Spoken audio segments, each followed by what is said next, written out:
Les grandes puissances du monde, quand ils se battent, la première chose qu'elles cherchent, c'est de cerner là où l'autre adversaire puise sa force.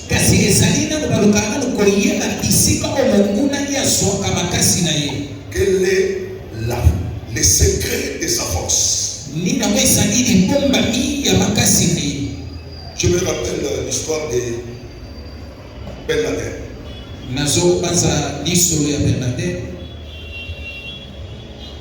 Pour les gens qui connaissent l'histoire,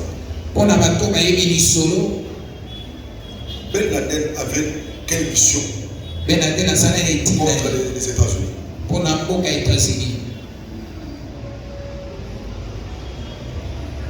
Quel était son objectif? C'était de faire tomber les États-Unis.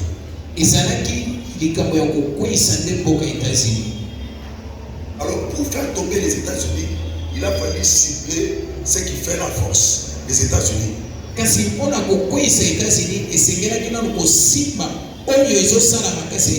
Je pose la question, vous les connaissez, les internautes, les lettrés, voilà ma diplôme à la casse. Quelle est où loge la force des États-Unis? Wapi Pentagone.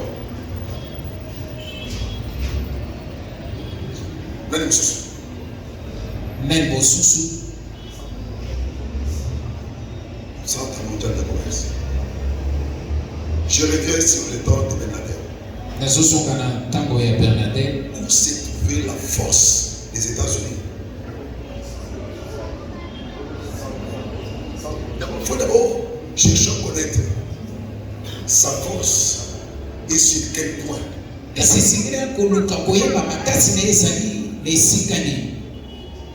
La force d'une nation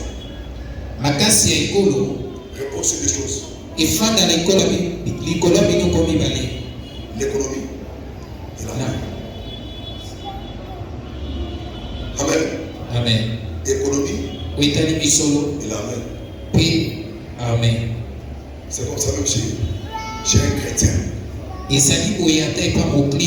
Pour que tu puisses être stable dans ton christianisme là. Que tu sois puissant spirituellement. Il y a des moyens. Physiquement aux puissamment spirituel, puissamment aussi matériellement. Je peux dire sincèrement.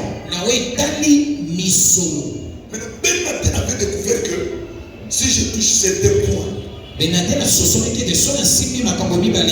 États-Unis tombent. Les premiers piqûres qu'il a touchés, c'est le World Trade Center. Là où se trouve l'économie des États-Unis. Maintenant, pourquoi n'est pas parvenu à faire tomber les États-Unis? Parce qu'il a coupé une jambe. Mais il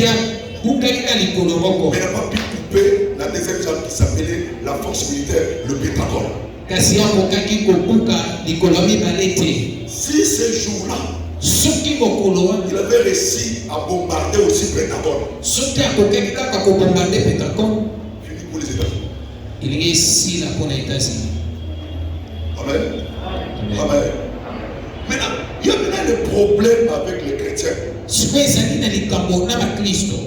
Souvent les chrétiens, quand ils se battent avec le monde des ténèbres, ils s'attaquent aux panthères.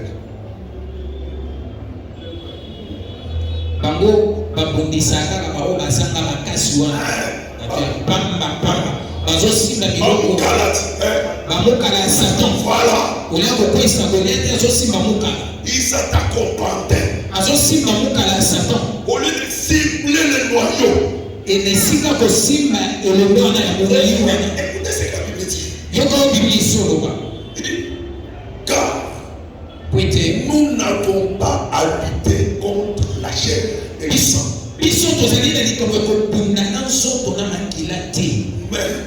C'est contre les dominations. domination. Les autorités. Contre les princes de ce monde et des ténèbres. Contre les esprits méchants dans les lieux célestes. Est-ce que vous comprenez? Une manière de le dire. Ne perdons pas les terres pour mettre au tata moi phase l'autre. Indépendant. Donc quand l'homme et dit tata moi, il y a quelque chose qui a. Oh voisin na mawana, yende mutosala, ozo s'attaquer na yasika, oh on a pantin. Comment dire? Quand tu te bats contre les pantins. Et que tu fais tomber ces pantins ici. Son maître produira un autre pantin. Alors le plus important, c'est de faire tomber les maîtres. C'est filer à pantin aussi là. On va mettre la terre. Yo, quand il s'est dit maintenant, le monsieur, tu as un problème. Le problème, il a explosé derrière lui. Le noyau de ce que je vis. C'est quoi? Pourquoi là où vous allez? C'est une force qui entre dans le chef ici. Pour battre la semaine à matin. Alors, chef va y le côté. Je m'en vais. La boucle a une force. On va mettre la terre. On va mettre la terre. Pourquoi là où baladez? Mais c'est parce que c'est qu'il y a une force. Je dois cibler la force là.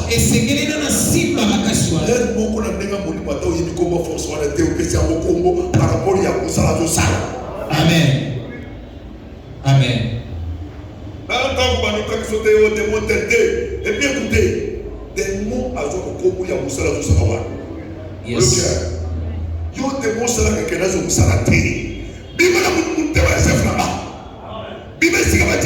tu vois, au Bémani et dossier que faut marcher pour la botamba, ça ne vouloir mais attendre à vous, anti-bio, tu vas mettre la bière. Et puis ça va être pour vous, ça va pas d'être. Mon chef n'a pas encore.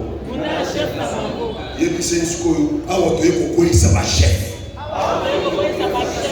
On va au tour de Mikalawana. On va Mikalabasé le côté. Et puis c'est quand on ça va Mukala. Chef Ozo il on a Musalawana ça Mukala. Le qui s'est on a ça Mukala. Les locaux qui n'est pas chef naïe. Tozo Mukaye. Mukala le jour où les enfants d'Israël étaient devant les Philistins.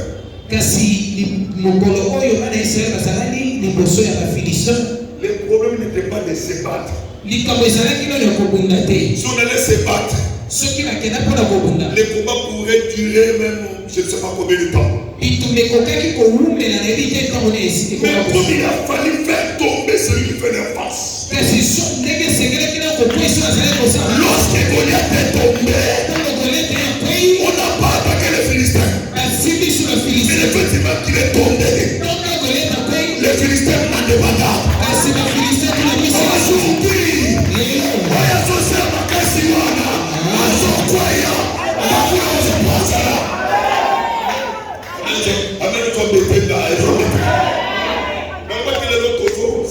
Prière de combat.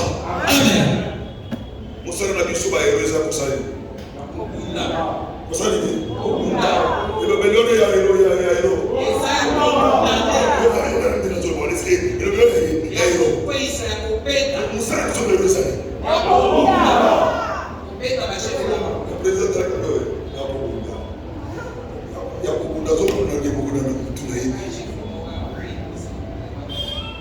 Je vous avais prêché que quand on monte dans la maturité, on ne sera pas buté aux tentations. On est face maintenant au combat. Alléluia. Maintenant une chose est vraie que on tombe dans la victoire. Parce que Jésus a dit, ne craignez rien, j'ai vaincu les morts. Comme il a vaincu, maintenant nous utilisons la puissance qu'il nous a donnée pour effacer ceux qui se sont présentés. Alléluia. Quelqu'un est prêt? J'ai besoin de voir que tu t'achètes.